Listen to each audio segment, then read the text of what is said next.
Сегодня, 11 октября, Международный день девочек. Он учрежден Организацией Объединенных Наций в 2012 году. Его цель – обратить внимание на социальные проблемы и неравенство, которые испытывают девочки во всем мире.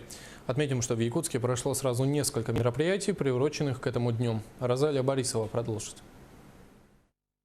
Теперь уже по традиции в этот день принято поздравлять всех девочек с праздником. В столице мероприятия начались еще накануне. Свои двери для подростков открыл новый центр на базе клиники Медлайн.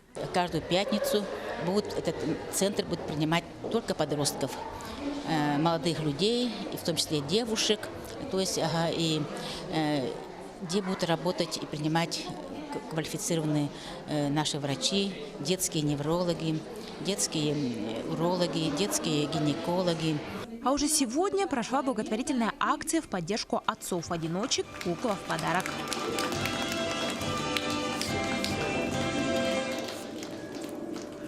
Здесь же отцы-одиночки встретились с психологом. Родители обсудили наиболее сложные моменты воспитания девочек. Мы этот тренинг провели для пап, которые воспитывают своих детей одни. Это были 25 правил для папы, которые он должен соблюдать в воспитании именно дочки. В школе номер 24 подвели итоги разных состязаний. В честь праздника были объявлены конкурсы рукотворных кукол и рисунков. Бумажные, вязаные, сшитые куклы поступали со всех районов республики. Всего 250 рукодельных игрушек. Я здесь сделала скрипку, а остальное вы все нам помогали.